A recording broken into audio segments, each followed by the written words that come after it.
हमारी संस्कृति, हमारे संस्कार सदा रहें हमारे साथ। सब्सक्राइब करें तिलक।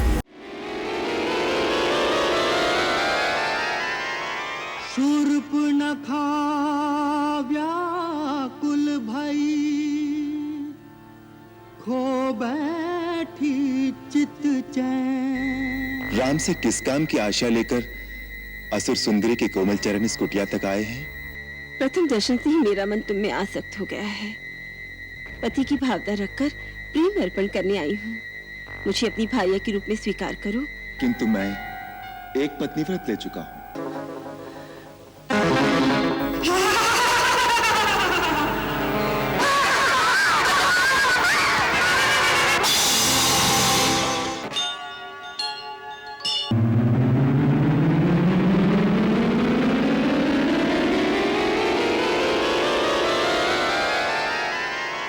शूर्पणखा व्याकुल भई, खो बैठी चित चैन। राम रूप को देख के चकाचौंध भय नैन। कामातुर लोलुप नारी, भई अंध गई मत मारी, भई अंध गई मत मारी। कामातुर लोलुप नारी, फैलाने लगी निज माया, इच्छाकृत रूप बनाया, इच्छाकृत रूप बनाया। फैलाने लगी निज माया।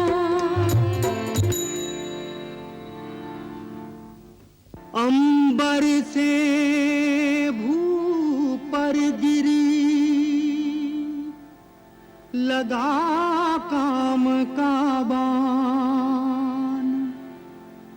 झुलस उठी कामाग्नि में, बस में रहे न प्राण।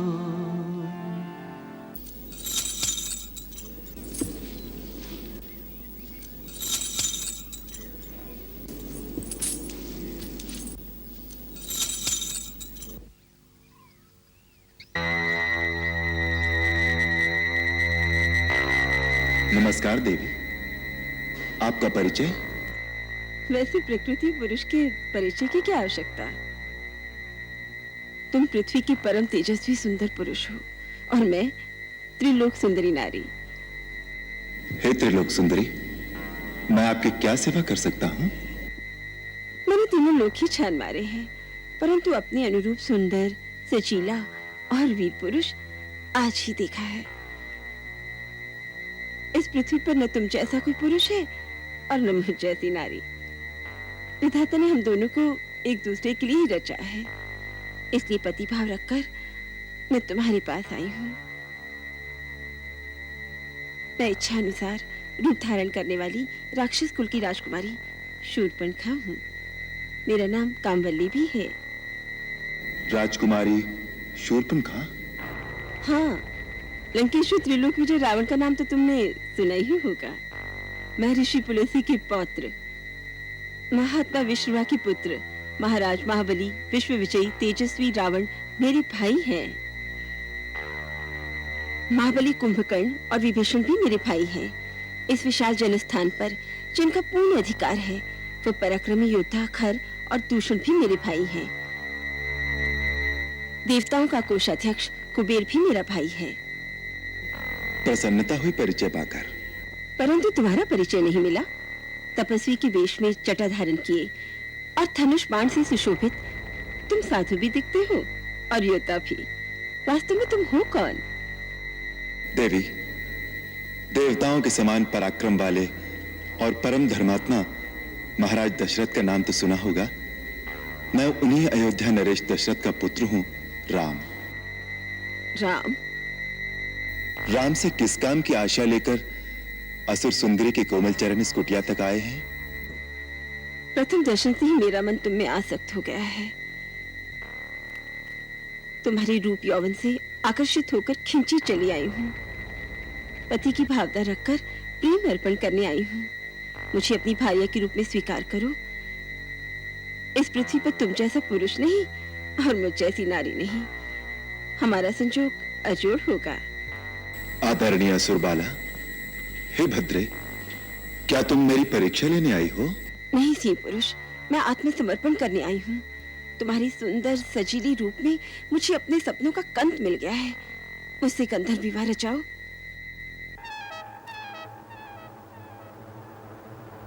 मैं विवाहित हूं। ये मेरी परिणीता धर्मपत्नी सीता है।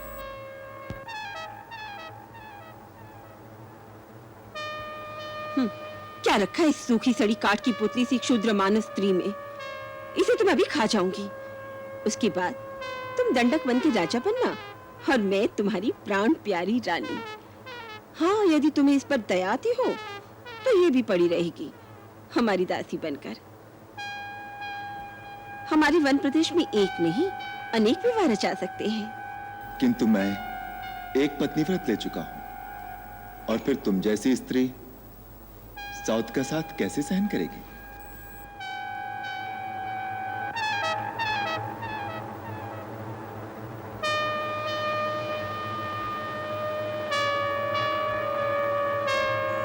भाभी जी, मैं वन से आपकी रसोई के लिए सूखी सूखी लकड़ियां ले आया हूं।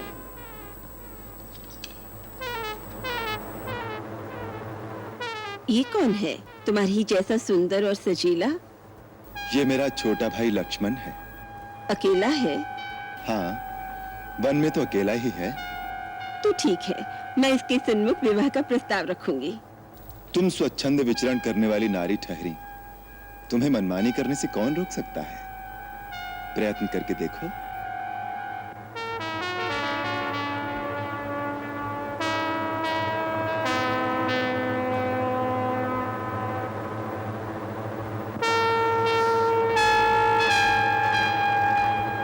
क्यों जी लक्ष्मण जी, अकेले हो? कहिए, आपको क्या कष्ट है? कष्ट नहीं, मैं तुम्हारे लिए सुख और आनंद का प्रस्ताव लेकर आई हूँ। अभी तो आप भैया से कुछ याचना कर रही थी। उस भाग्य ने मेरी बात का मोल ही नहीं जाना। कहता है मेरी स्त्री साथ है। छोड़ो उसे, मैं हर तरह तुम्हारे योग्य हूँ, तुम मेरे योग्य हो। मेरा परिणय प्रस्ताव स्वीकार करो। भद्रे, स्वामी को छोड़कर सेवक के पास क्यों चली आई? क्या तुम्हारी दृष्टि में स्वामी और सेवक में कोई अंतर नहीं? हे गजगामिनी, कहां तो तुम स्वामिनी बनने के सपने देख रही थी। मैं तो अपने बड़े भैया श्री रामचंद्र जी का दास हूं। मेरी संगनी बनकर भैया भाभी की सेवकाई करते करते थक जाओगी। रानी बनते बनते दासी क्यों बनना चाहती हो? जाओ, वहीं जाकर अपनी मनोकामना की याचना करो। मैं यहाँ याचना करने नहीं आई। तुम दोनों भाई मेरे प्रेम प्रस्ताव को ठुकरा रहे हो केवल एक क्षुद्र स्त्री के कारण। इसका तो मैं नामो निशान मिटा दूंगी। तुम्हारे सामने इसे अभी खा जाऊंगी।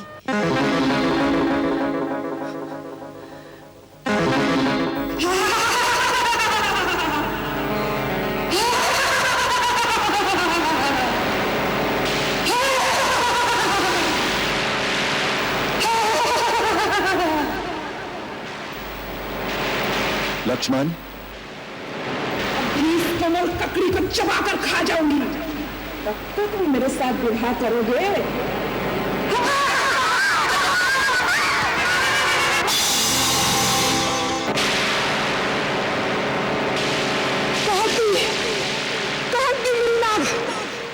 यदि दंडकारिणी में तुम दोनों की चिता न जला दी तो मेरा नाम सुपनखा नहीं, मैं रावण की बहन नहीं, खरदूषण मेरे भाई नहीं।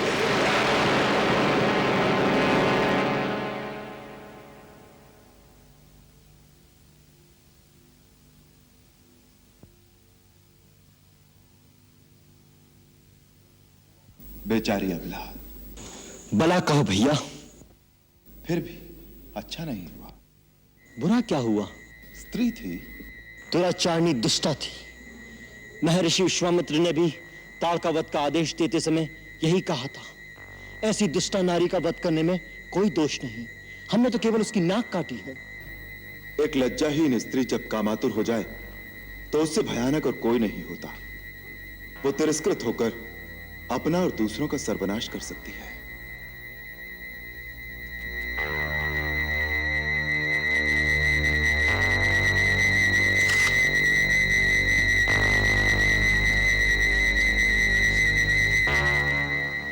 शूर्पणखा इसका बदला लेने अवश्य आएगी, हमें सचेत रहना चाहिए। हाँ भैया।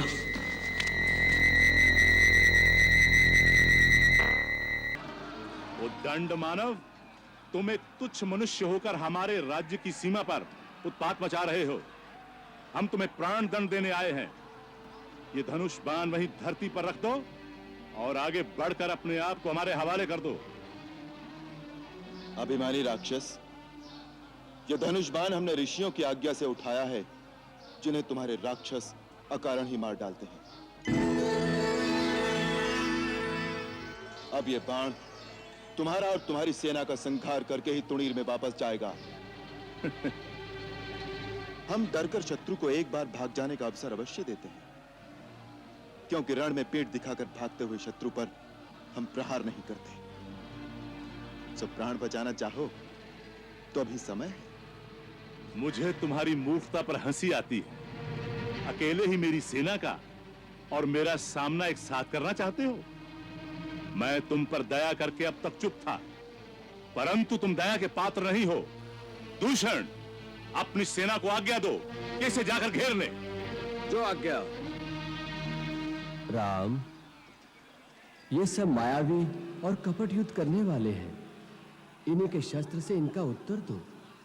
तुम्हारे पास ऋषि विश्वामित्र का दिया हुआ मोहिनी अस्त्र है, इस समय उसका प्रयोग करो, जिससे वे स्वयं उसकी माया से भ्रमित हो जाएं और आपस में लड़ मरे। जो आज्ञा। राम के मानस आए अगस्त ने मोहनी अस्त्र को ध्यान करायो। मोहनी अस्त्र को ध्यान करायो। खरदूषण की सेना पे तब राम ने मोहनी अस्त्र चलायो। राम ने मोहनी अस्त्र चलायो। राम ही राम भय चहु ओर, राम ही राम भय चहु ओर। जो देखो सो राम को मारन धायो। मरन लगे लड़ शत्रु परस्पर, कोई न राम के सन्मुख आयो। कोई न राम के सन्मुख आयो। कोई न राम के सन्मुख। अरे मूर्खों, ये क्या कर रहे हो? आपस में क्यों लड़ रहे हो? दूषण, ये क्या हो रहा है? भैया, हमारे योद्धा पागल हो गए हैं, आपस में ही लड़ मर रहे हैं।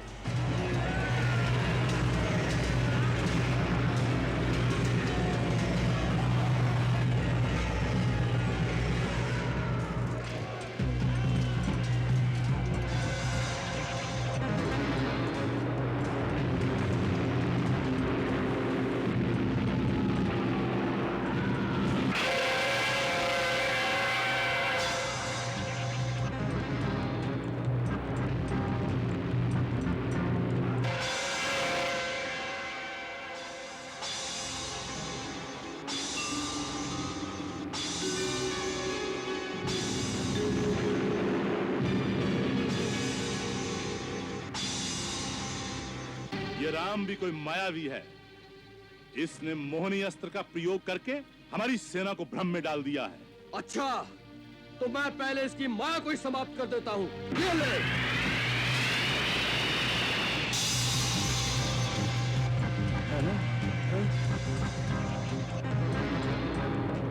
अच्छा, तो बच इससे।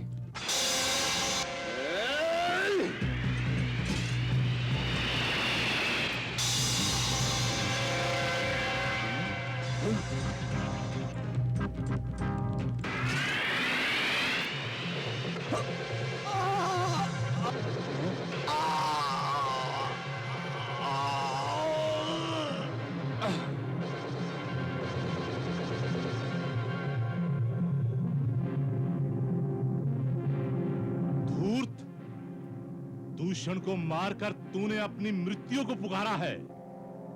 कहीं से थोड़ी सी हमारी विद्या सीख आया है? तू अपने आप को बड़ा मायावी समझता है।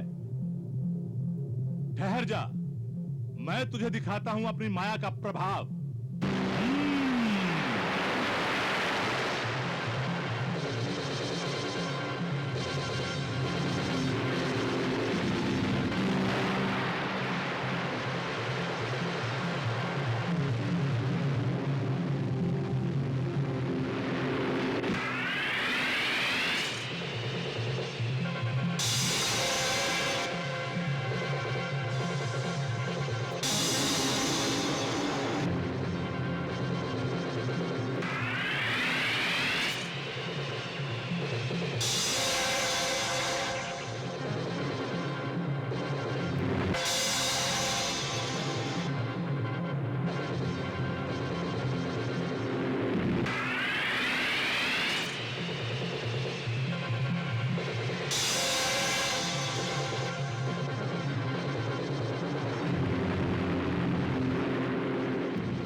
तुम धन्य हो राम।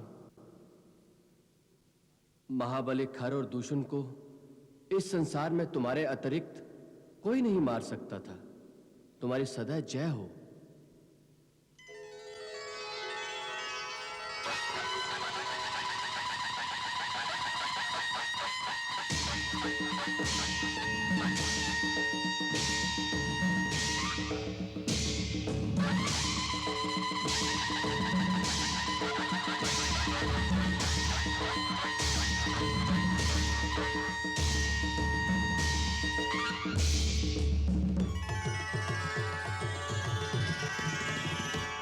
अभिनंदन अभिनंदन अभिनंदन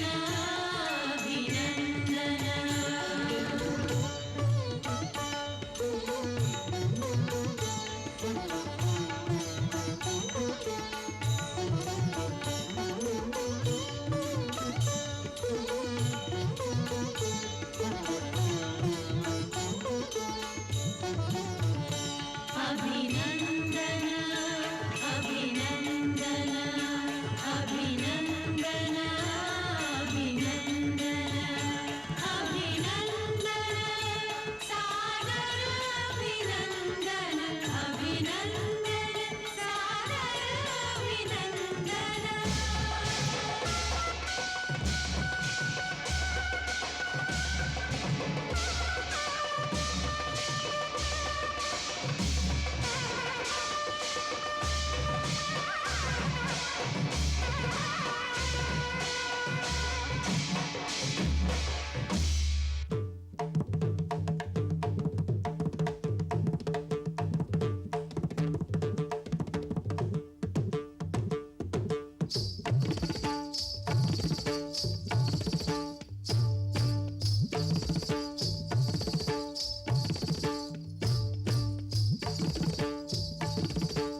नाग तले दबायो, यम को भी लटकायो। तुम जैसो तपधारी, नहीं कोई भक्त पुजारी।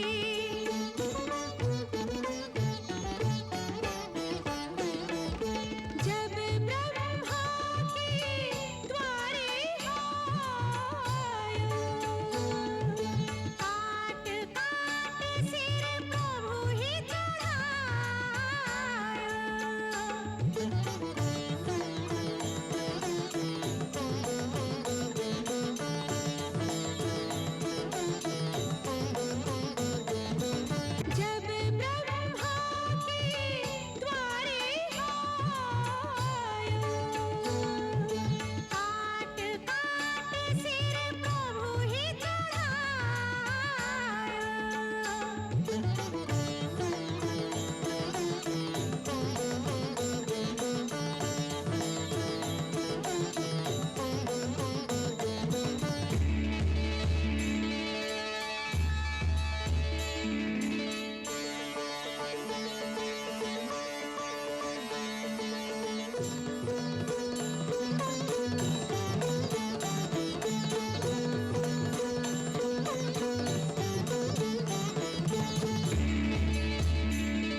कि शिव ही सुनायो। जटाटवी गलज्जल प्रवाह पावितस्थले गलेव लम्ब्य लम्बितां भुजङ्ग तुङ्गमालिकाम् डमड्डमड्डमड्डमन्निनादवड्डमर्वयं चकार चण्डताण्डवं तनोतु नः शिवः शिवम्। ॐ नमः शिवाय। ॐ नमः शिवाय। जटाकटाह सम्भ्रम भ्रमन्निलिम्प निर्झरि विलोलवीचि वल्लरी विराजमान मूर्धनि धगद्धगद्धगज्जललाट पट्टपावके किशोर चन्द्रशेखरे रतिः प्रतिक्षणं मम। ॐ नमः शिवाय। ॐ नमः शिवाय। अखर्व सर्वमङ्गला कलाकदम्ब मञ्जरी रसप्रवाह माधुरी विजृम्भणा मधुव्रतम् स्मरान्तकं पुरान्तकं भवान्तकं मखान्तकं गजान्तकान्धकान्तकं तमन्तकान्तकं भजे। ॐ नमः शिवाय। ॐ नमः शिवाय। धीर वीर नहीं धीर गवायो। शिव स्तोत्र रचि शिव ही सुनायो। शिव सावन वांछित फल पायो तुम्हारी जय। जय बोले त्रिभुवन तुम्हारी जय। जय बोले त्रिभुवन लंकेश्वर राजेश्वर हे दशानन हे दशानन। लंकेश्वर राजेश्वर हे दशानन हे दशानन।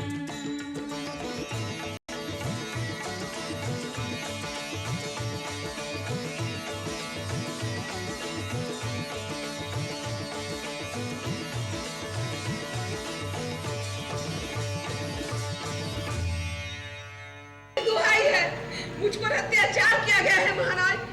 लंकेश्वर महाराजा रावण की दुहाई है। क्या हुआ शूर्पणखा?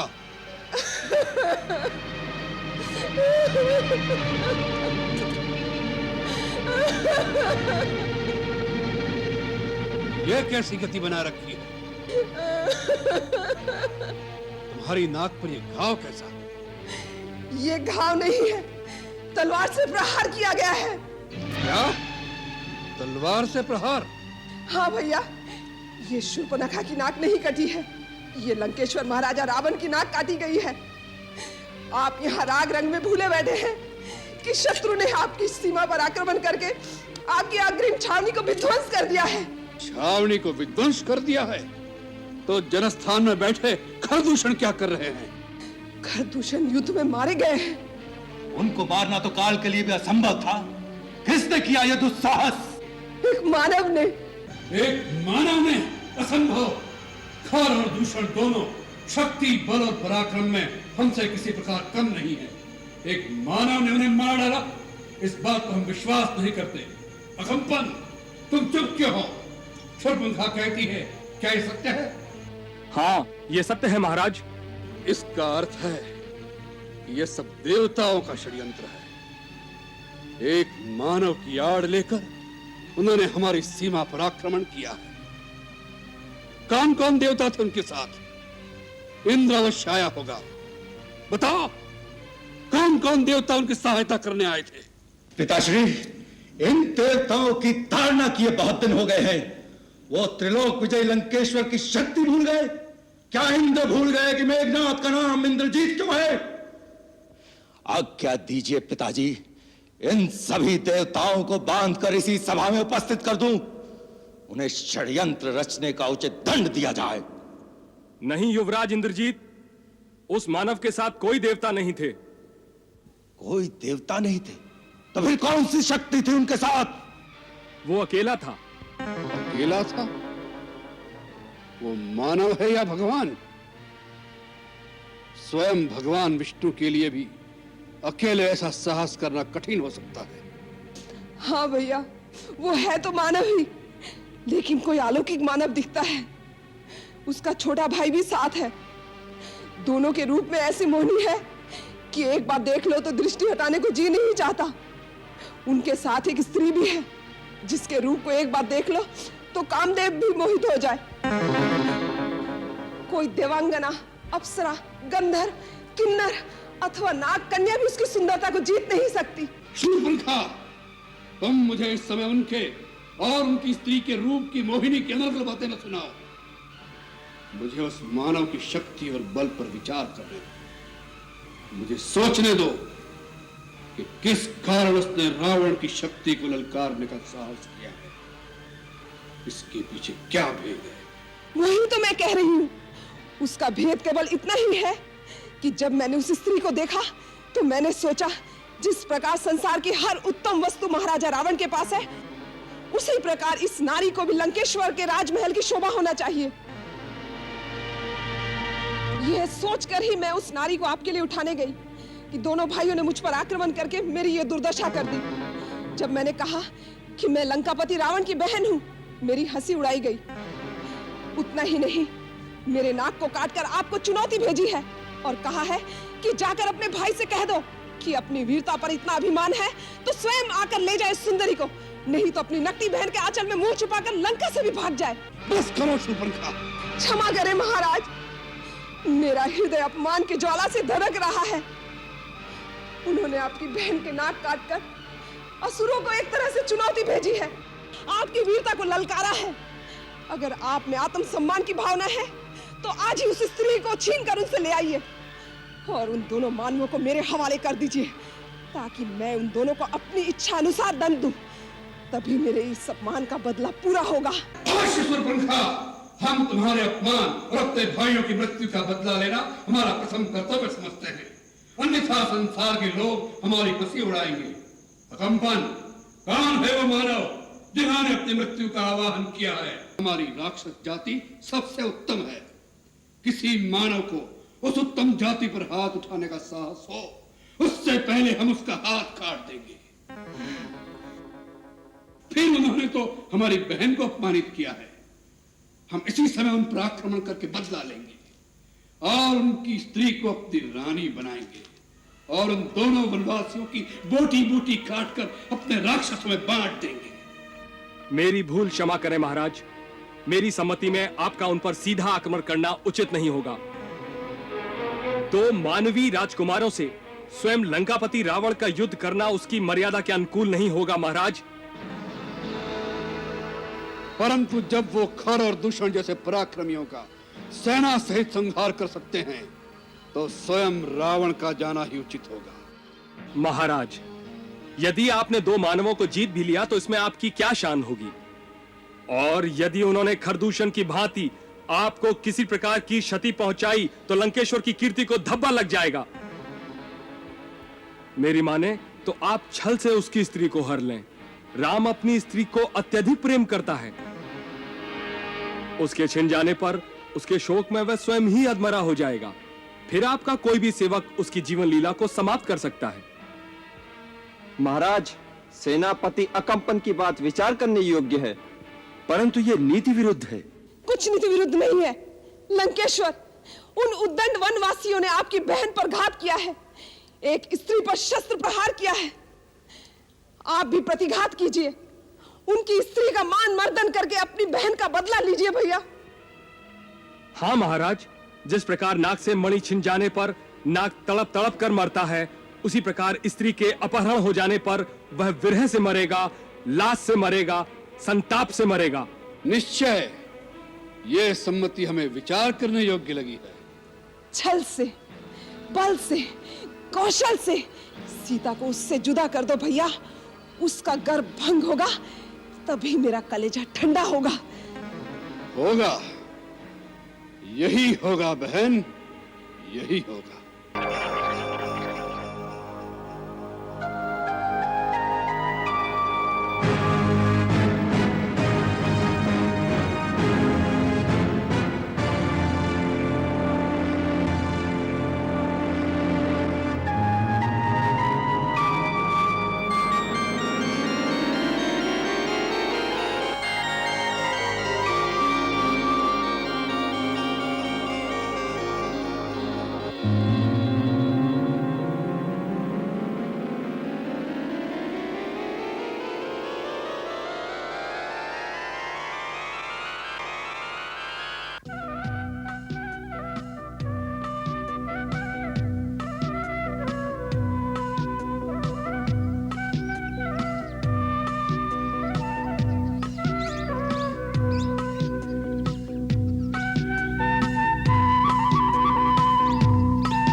अद्भुत दृश्य देखा है। क्या हुआ सीते? एक अलौकिक मृग हमारे आश्रम के पास घूम रहा है। अलौकिक मृग? हाँ। कहाँ है? आइए जल्दी आइए, आइए स्वामी, आइए जल्दी आइए। देखिए, देखिए वो प्रकृति की अद्भुत कारीगरी, वो अनोखा हिरण।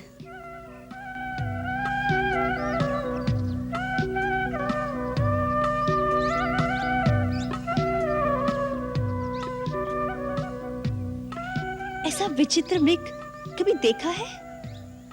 इसके सींग देखिए, लगता है सोने के हैं। उसकी खाल भी सुनहरी है। सचमुच अद्भुत, विलक्षण। देखा लक्ष्मण? देख रहा हूँ भैया। स्वामी, इसे किसी प्रकार पकड़ लीजिए ना। ओहो, कितना मनभावन मृग है। पकड़ ले। क्या करोगी कल्याणी? इसे अयोध्या ले जाएंगे। देखकर सब विस्मय से चकित रह जाएंगे। इसके पैरों में घुंघरू बांधूंगी। जब महल में छम छम चलेगा तो माताएं कितनी प्रसन्न होगी। नहीं तो वनवास की स्मृति स्वरूप भरत भैया को भेंट दे दूंगी। जाइए ना, जल्दी पकड़ लाइए। लक्ष्मण, तुम्हारी भाभी की इच्छा पूरी करनी ही पड़ेगी। वास्तव में ये है भी बहुत सुंदर। इसका रूप अनूप ही इसका शत्रु बन रहा है।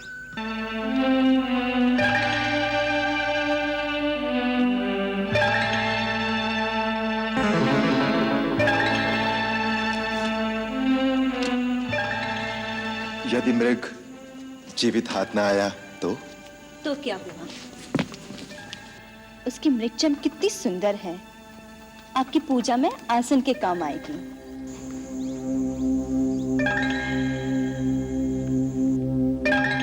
भैया, मुझे अब भी संदेह है ये कोई राक्षसी माया ना हो। यदि राक्षस ही हुआ तो उसका अंत होना भी आवश्यक है। लक्ष्मण, तुम पर्णकुटी में सीता के साथ सावधानी से इनकी रक्षा में रहना। कहीं तुम्हारा संदेह सत्य ना हो। मैं जानकी की इच्छा पूरी करने के लिए इस कांचन मृग के पीछे जाता हूं। जीवित अथवा मारकर शीघ्र लौट आऊंगा। लेकिन सावधान लक्ष्मण, वन में कई राक्षस घूमते रहते हैं, इसलिए किसी भी स्थिति में सीता को अकेली मत छोड़ना। जो आज्ञा भैया।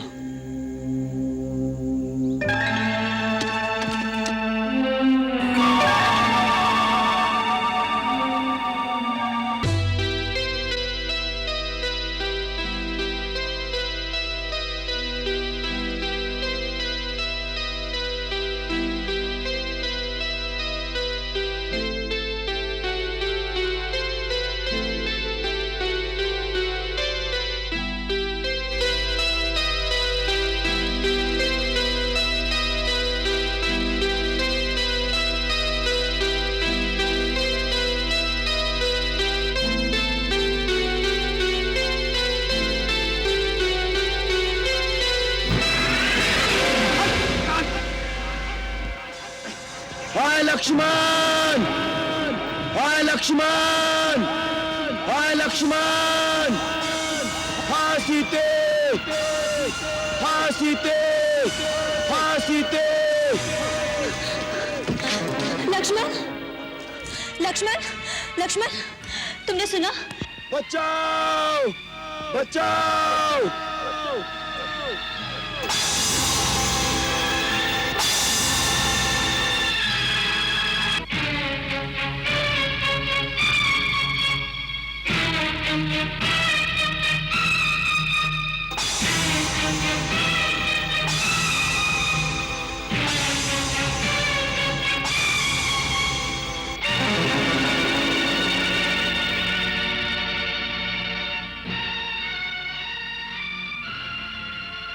तुम्हारे भैया बड़े अर्थस से हमें बुला रहे हैं।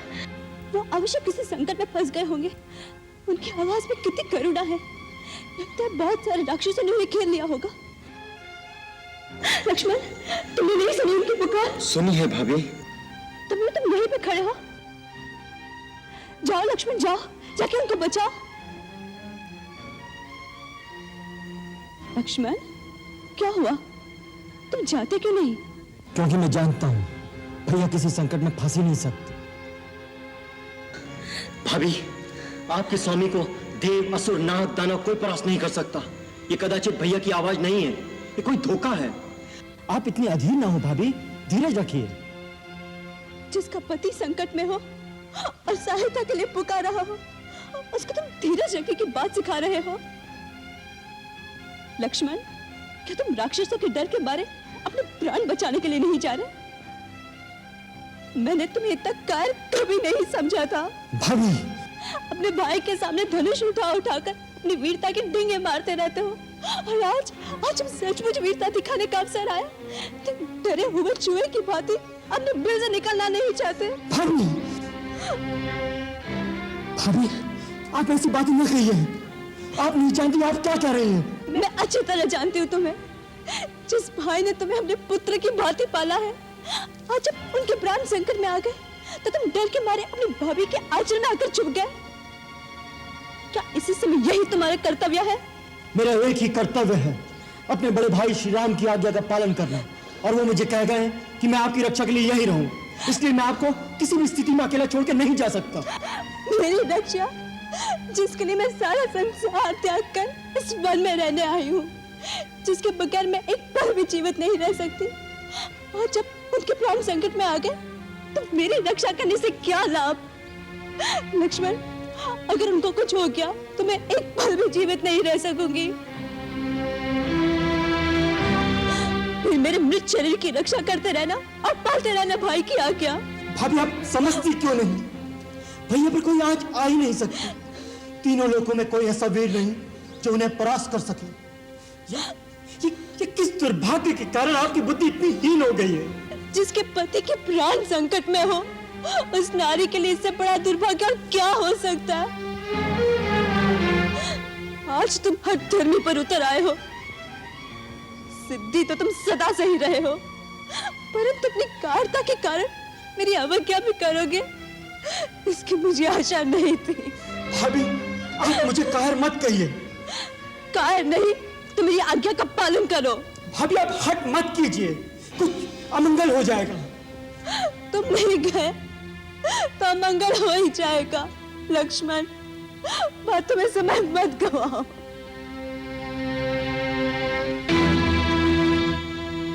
ठीक है, तुम नहीं जा सकते तो ये धनुष बाण मुझे दे दो। हर आर्य स्त्री अपने पति की रक्षा करना अच्छी तरह से जानती है। लाओ। धनुष बाण भी मुझे नहीं दे सकते? ठीक है, मैं ऐसे ही चली जाती हूँ, तुम यही रहो। भाभी, मुझे इतना विवश मत कीजिए। बातें ना करो, कर्म करो, कर्म। अच्छी बात है। आपकी आज्ञा का पालन करने के लिए आज पहली बार लक्ष्मण अपने प्रभु श्री राम की आज्ञा का उल्लंघन करता है। आप कुटिया में चली जाइए।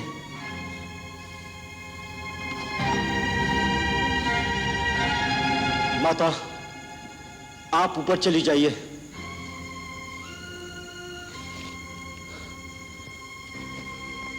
भैया, मुझे क्षमा करना।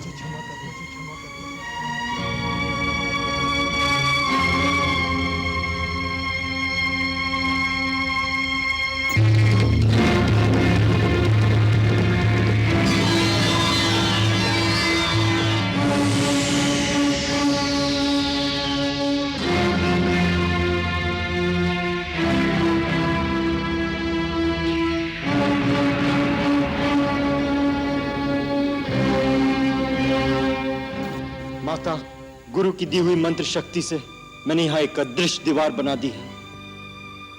कोई भी इस लक्ष्मण रेखा को पार करके अंदर आने का साहस करेगा तो जलकर भस्म हो जाएगा। इसलिए माता, मेरी आपसे विनती है, किसी भी परिस्थिति में राम भैया के आने तक आप अपने चरण इस रेखा से बाहर न रखें।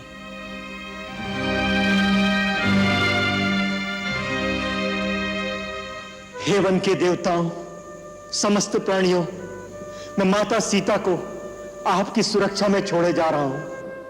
इनकी रक्षा कर रहा हूं।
भिक्षान्देहि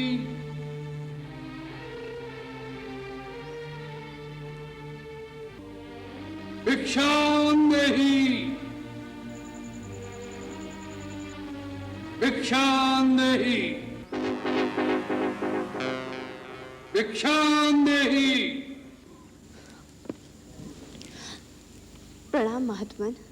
कल्याण हो देवी, हम बहुत दूर से आए हैं और भूखे हैं। तुम्हारी कुटिया देखकर इस आशा से यहाँ आए हैं कि हमें कुछ खाने को मिल जाएगा। अवश्य महात्मन, आप यहीं ठहरिए, मैं आपके लिए यथासंभव भोजन लाती हूँ। देवी, हम यात्रा से क्लांत हैं, हमें विश्राम की भी आवश्यकता है। क्षमा करें, इस समय मेरे पति कुटिया में नहीं है, इसलिए मैं आपका स्वागत नहीं कर सकती। परंतु कृपा करके आप वहीं ठहरिए, मैं आपके लिए भोजन लाती हूँ।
मेरी आपसे विनती है, किसी भी परिस्थिति में राम भैया के आने तक आप अपने चरण इस रेखा से बाहर न रखें। मुनिराज, मैं आपके लिए भोजन लाई हूँ, ये लीजिए।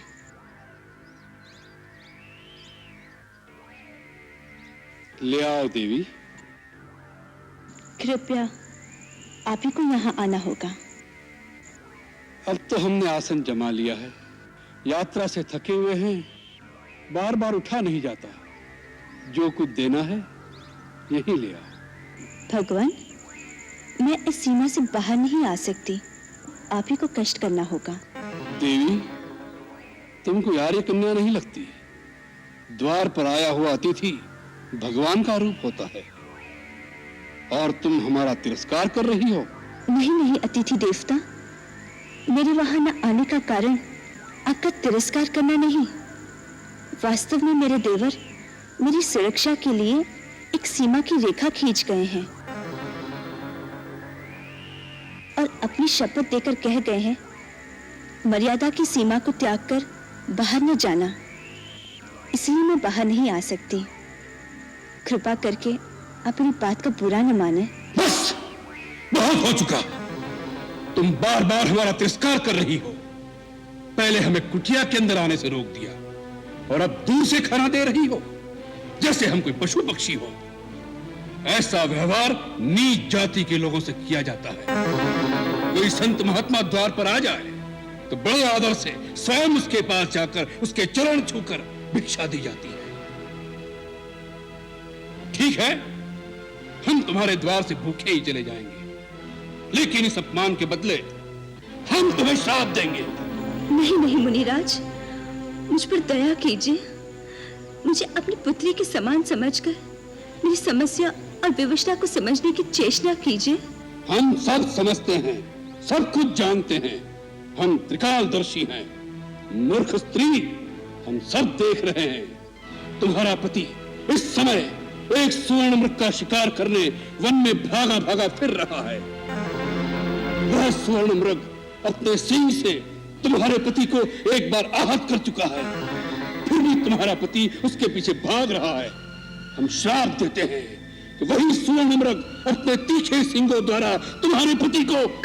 नहीं नहीं, अब मुझे श्राप मत दीजिए, मैं वहीं आती हूँ। आप मेरे पति को श्राप मत दीजिए, मेरे श्राप मत दीजिए। मुझ पर दया कीजिए, मुझसे भूल हो गई है। मैंने उनकी शक्ति को नहीं पहचाना था, मुझे क्षमा कर दीजिए। जाओ कन्या, हमने तुम्हें क्षमा कर दिया। हम तुम जैसी सुंदर नारी के अश्रु नहीं देख सकते।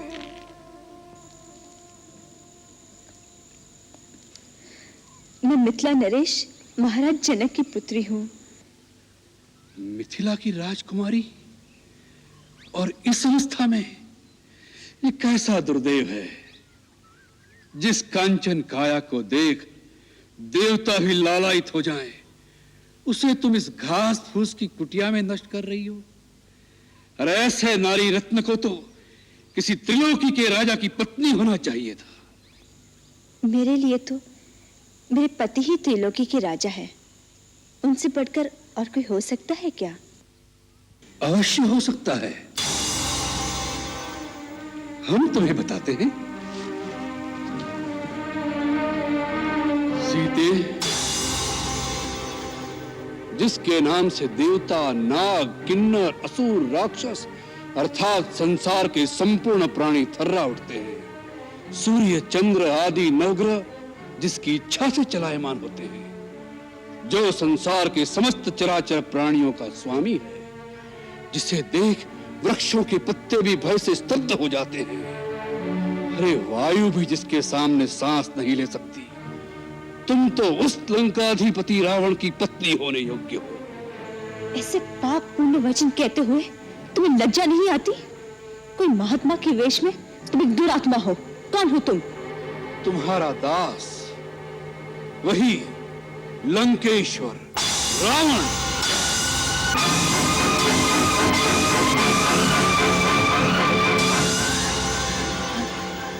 हाँ, रावण, जिसे तुम्हारी कामना ने इतना आतुर कर दिया है कि स्वयं तुम्हारे द्वार पर भिक्षा मांगने आया है। सीते, आज तुम्हारा भाग्य उदय हो गया। कल से हमारे राजमहल में 5000 स्त्रियां पटरानी की भांति तुम्हारी सेवा करेंगी। धूर्त, तुमने ये कैसे सोच लिया कि तुम अपने वैभव का बखान करोगे और सीता तुम्हारे साथ चल देगी? तुम इसी समय यहाँ से चले जाओ, नहीं तो मेरे पति एक ही बाण में तुम्हें तुम्हारी लंका सहित जला के भस्म कर देगी। तुम जिस पति का मान करती हो वह तो धरती पर रेंगने वाला एक मानव मात्र है। हम जिन राक्षसों के राजा हैं वह तो इन मानवों को फल मूल की भांति अपना आहार समझते हैं। तुम हम लोगों की शक्ति को नहीं जानती। जानती हूँ।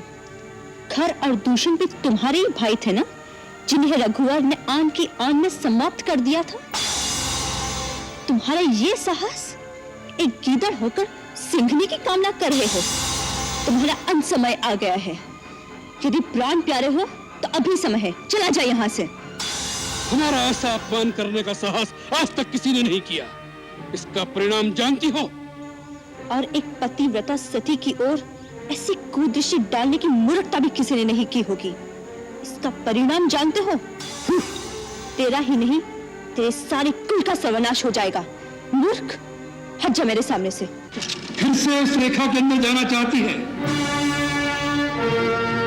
स्त्री एक बार अपनी मर्यादा की रेखा से बाहर आ जाए फिर उसका वापस जाना असंभव हो जाता है। सीते, अब तुम्हें रावण के हाथों कोई नहीं बचा सकता। इसलिए चुपचाप अपनी सम्मति से मेरे साथ चलो। लक्ष्मण, कहाँ भैया? लक्ष्मण, पुकार ले और पुकार। लक्ष्मण, इस समय वो रणने बहुत दूर हैं। तुम्हारी पुकार उन तक नहीं पहुंच सकती। सीते, चलो मेरे साथ। सीते, सीते।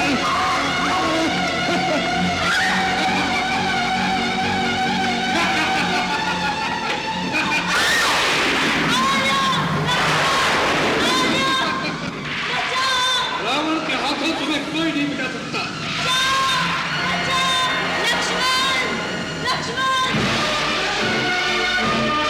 भैया,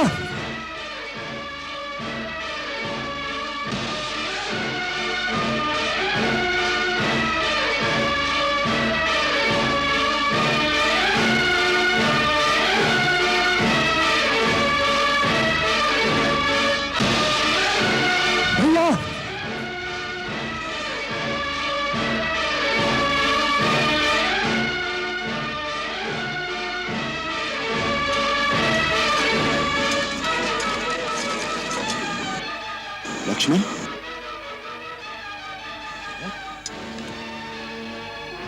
लक्ष्मण, या आप? लक्ष्मण, तुम यहाँ क्यों चले आए सीता को अकेली छोड़कर? तुम्हें मेरी आज्ञा का ध्यान नहीं? मुझे क्षमा करें भैया, आपकी पुकार सुनकर भाभी ने मुझे जोर देकर यहाँ भेज दिया। जब मैंने इनकार किया तो उन्होंने ऐसे मम वचन कहे कि मुझे बेवश होकर यहाँ आना पड़ा। ये अच्छा नहीं हुआ भाई।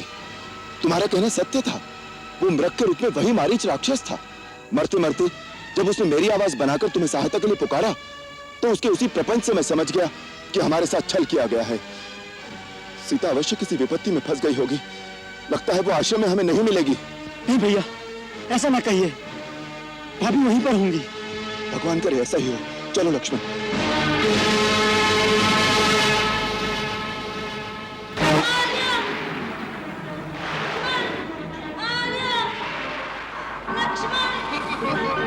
सीते, मेरी बेटी, सीते मैं आ रहा हूँ।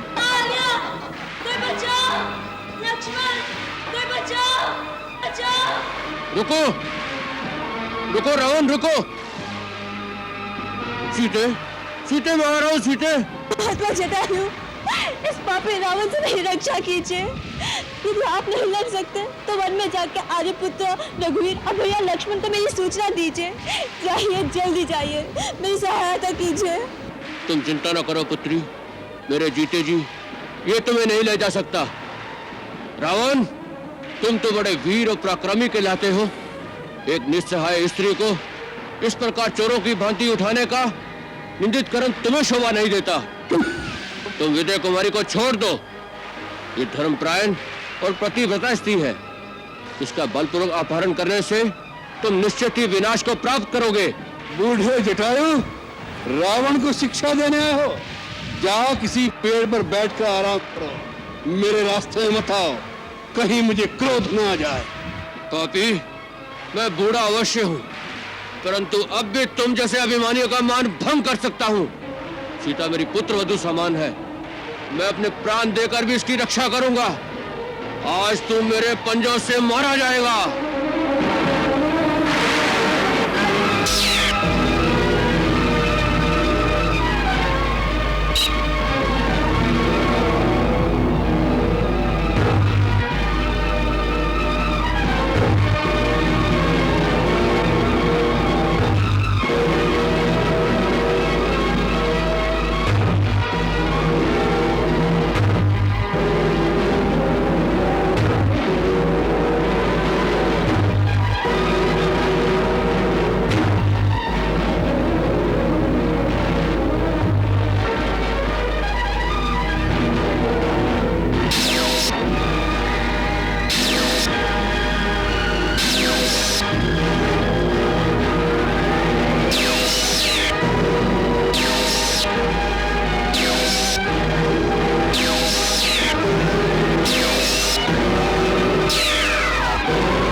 पक्षी के पर काटकर तुम अपने आप को वीर समझते हो? तुम्हें लज्जा आनी चाहिए।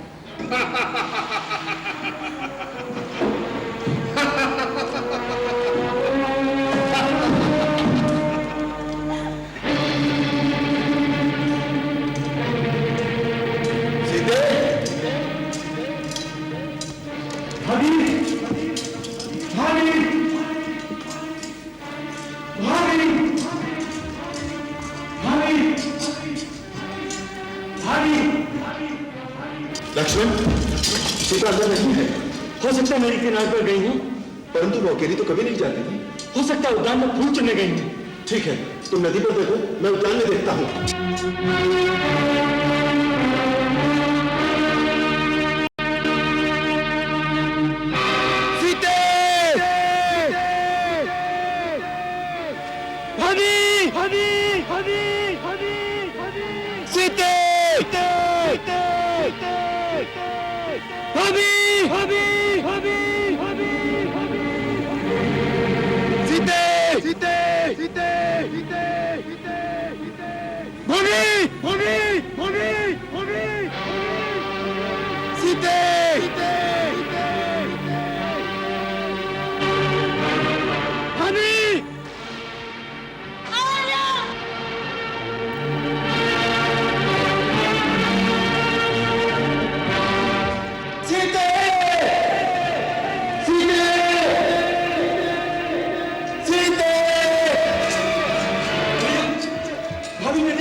मैं जानता था लक्ष्मण, कुछ अनहोनी हो गई है।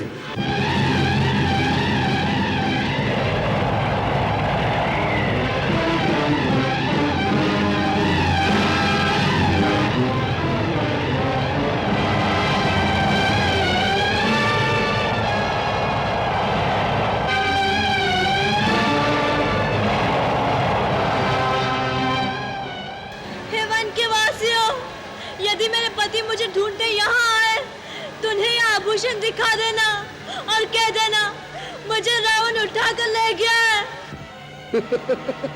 इससे कोई लाभ नहीं होगा। जहां रावण तुम्हें ले जा रहा है उस स्थान का पता उन्हें कौन बताएगा?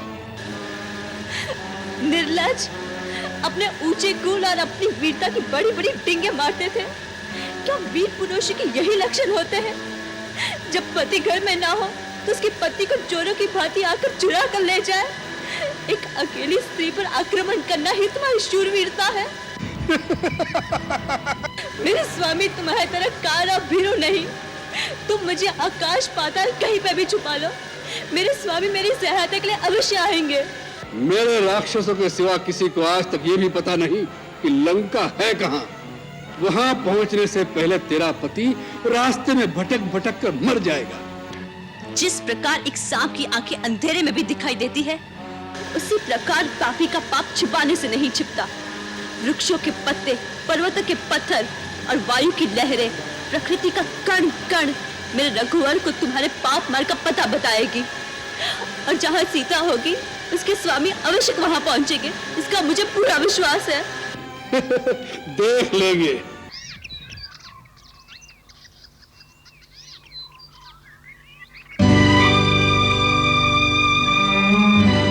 ये क्या है लक्ष्मण?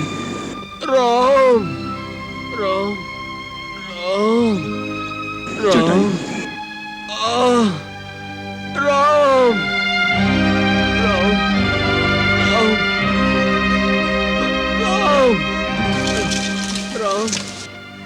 राम राम राम। तात, तात आपकी ये दशा कैसे हो गई? किस पापी ने आप पर आघात किया है? तुम आ गए राम। मैं तुम्हारी ही प्रतीक्षा में प्राणों को रोके हुए था राम। मैं तुम्हें सीता का पता बताना चाहता था। सीता? सीता का पता? कहाँ है सीता?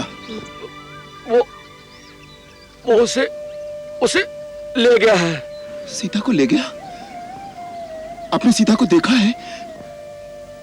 पुत्र, मैं बहुत बहुत लज्जित हूं कि सीता को उसके उसके उसके उसके हाथों से छुड़ा ना सका राम। आप किसके हाथों से उसे नहीं छुड़ा सके? कौन ले गया है उसे? उसे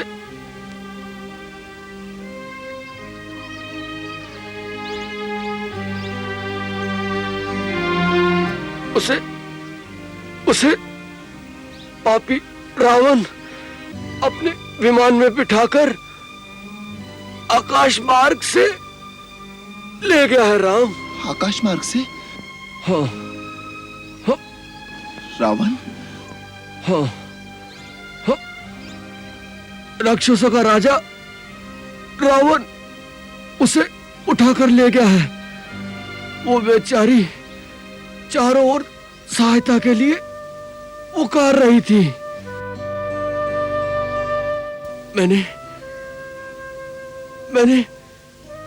मैंने रावण को रोकना चाहा, उससे युद्ध भी किया,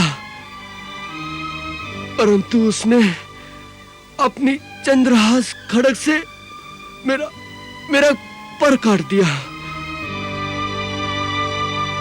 और मैं धरती पर गिर गया।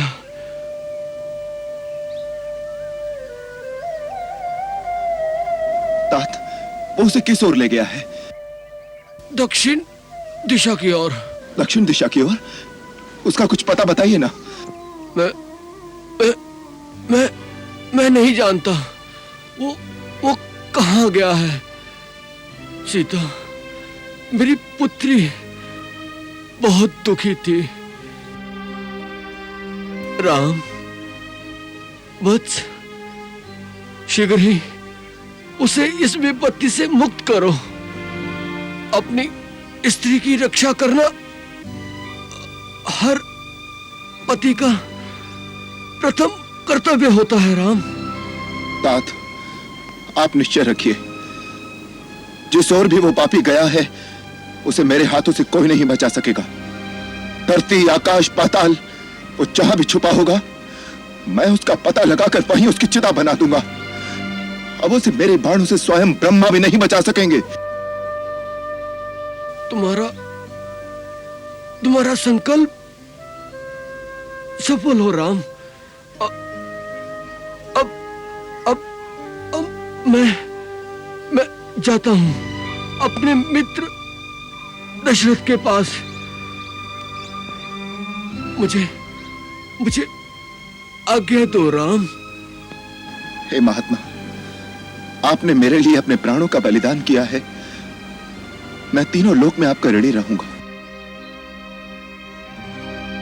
आपने पुत्र वधू की भांति सीता की रक्षा की है। मैं एक पुत्र की भांति रावण से आपके वध का भी बदला लूंगा। तुमसे यही आशा है मुझे। मेरी आपसे एक प्रार्थना है, जब आप परलोक में जाकर महाराज दशरथ से मिलें तो पिताश्री को सीता हरण का यह वृत्तांत कदाचित न सुनाइएगा। मैं आपको वचन देता हूं, यदि मैं उनका पुत्र राम हूं तो रावण अपने सारे कुटुंब सहित शीघ्र ही उनके चरणों में पहुंचकर यह कहानी उन्हें स्वयं सुनाएगा। भगवान तुम्हें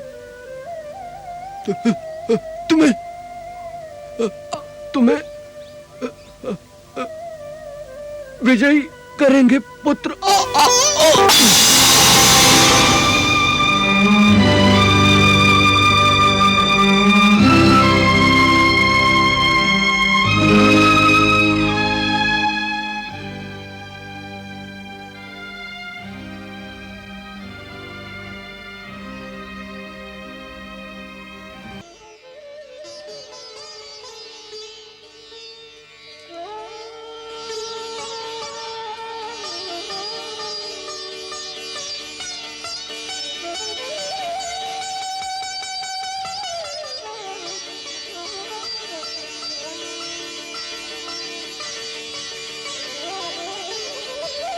पधारिए प्रभु, पधारिए प्रभु। आइए, आपके चरण कमलों से आज मेरी कुटिया पवित्र हो गई। विराजिए मेरे प्रभु, विराजिए।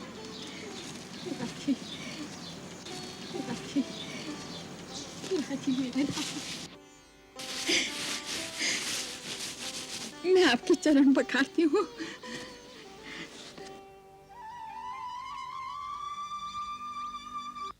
नहीं नहीं माता, अब इसकी कोई आवश्यकता नहीं।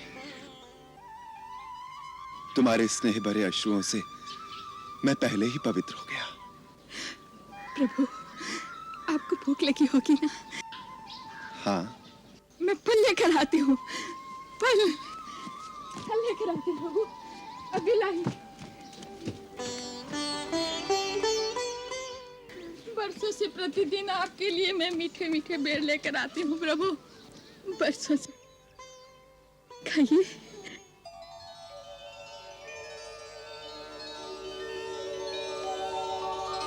खाइए प्रभु, बहुत मीठे हैं, मैंने चक चक कर रखे हैं।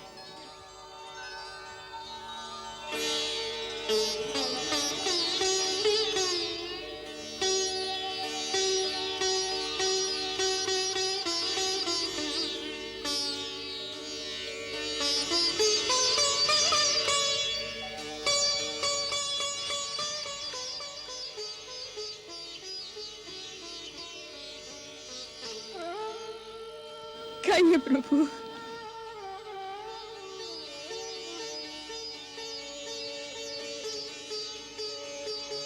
लक्ष्मण, खाओ।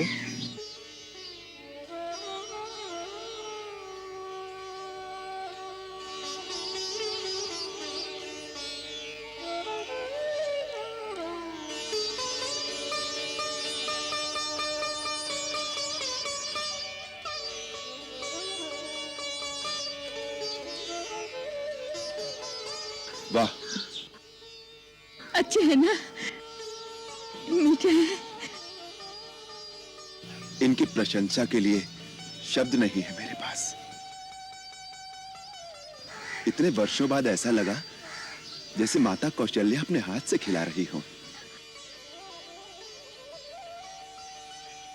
लक्ष्मण, ऐसे मीठे फल तो भगवान को वैकुंठ लोक में भी नहीं मिल सकते। ये सब मेरे परम गुरु महामुनि मतंग की शक्ति का प्रभाव है। उनके तपोबल के प्रभाव से इस मतंग मन में फूल कभी नहीं मुरझाते, फल सदैव ताजे रहते हैं। इस आश्रम के चारों ओर समस्त प्राणी अपनी हिंसा वृत्ति छोड़ देते हैं। परम गुरु जहां बैठते थे, उनके चरणों में वन के सिंह और आश्रम की गाय बकरियां एक साथ पानी पीती थी।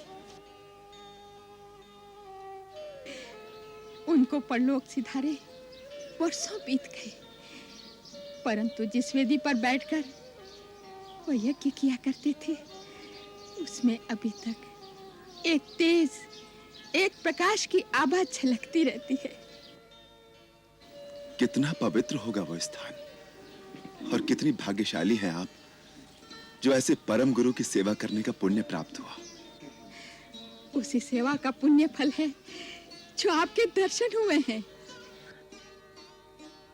हे राम, साक्षात भगवान का दर्शन करके मेरे कई जन्मों के पुण्य फलीभूत हो गए हैं। जब आपके चित्रकूट पहुंचने का समाचार मिला, उन्हीं दिनों गुरुदेव आश्रम के समस्त मुनियों को लेकर दिव्य विमानों में बैठकर अपने धाम को चले गए।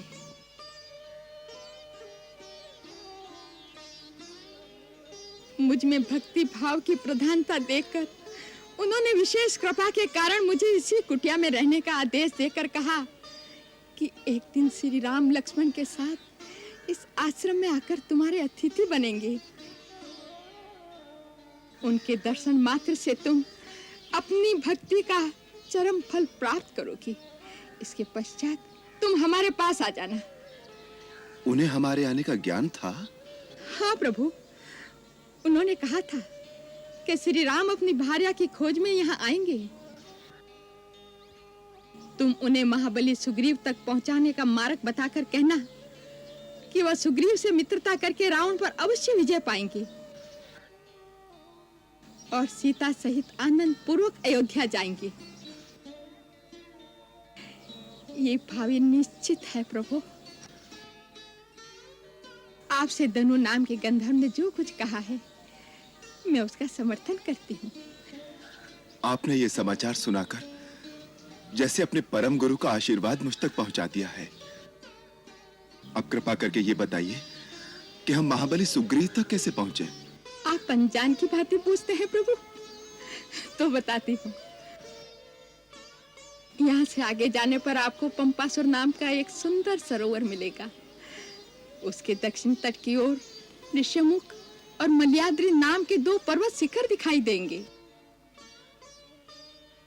सुग्रीव अपने 4 मंत्रियों सहित वहीं रहते हैं, जिनमें हनुमान नाम का आपका एक चिरपरिचित भक्त भी है प्रभु। उनके सहयोग से सुग्रीव से भेंट होने पर आपके द्वारा सुग्रीव का एक अभिष्ट कार्य भी पूर्ण होगा। आपके इस आश्वासन को मैं आपका आशीर्वाद मानता हूं माता।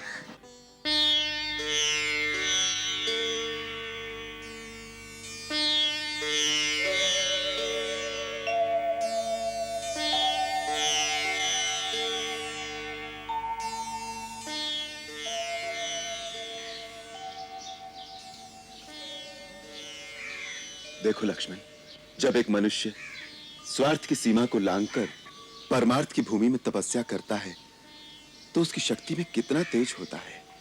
इन ऋषि ने हिंसा के प्रदेश में जो अहिंसा और धर्म की ज्योति जलाई थी, उसका प्रकाश इतने वर्षों में भी क्षीण नहीं हुआ।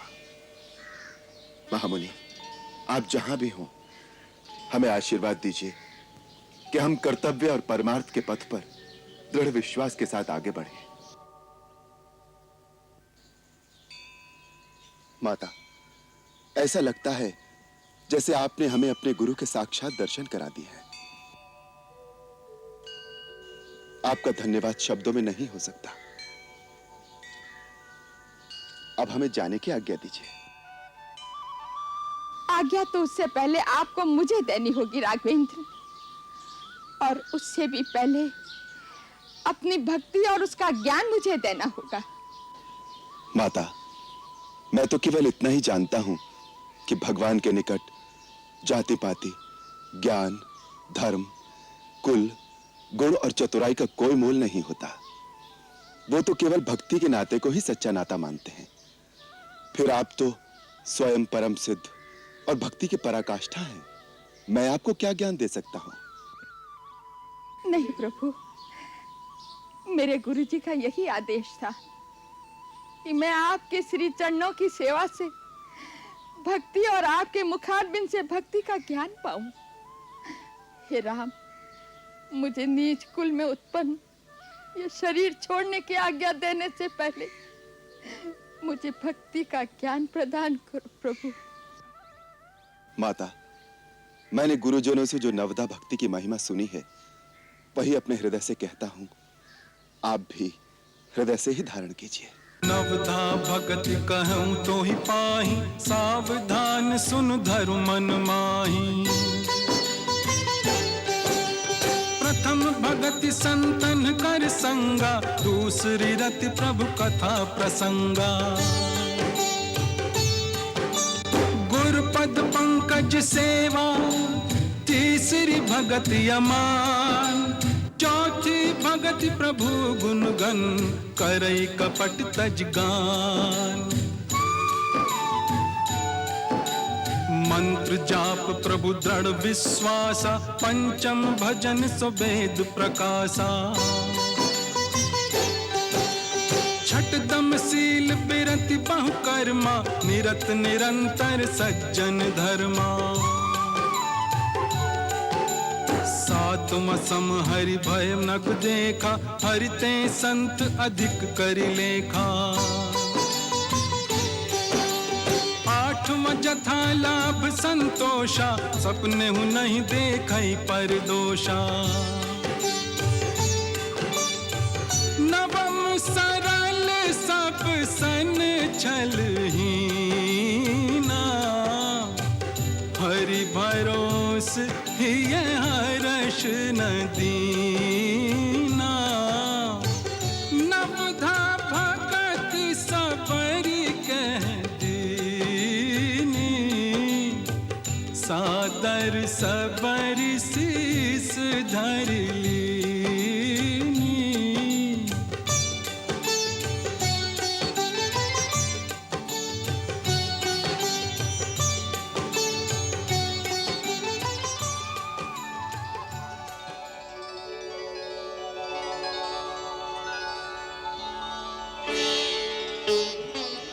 दयाल, आपने दीन जानकर जो इस सेविका पर कृपा की है, वह सदा बनाए रखना। ऐसी दया करना कि मेरा चित्त इन श्री चरणों से कभी विमुख न हो।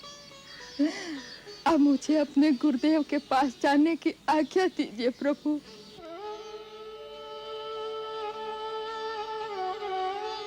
गुरुदेव के पास जाने की आज्ञा दीजिए प्रभु।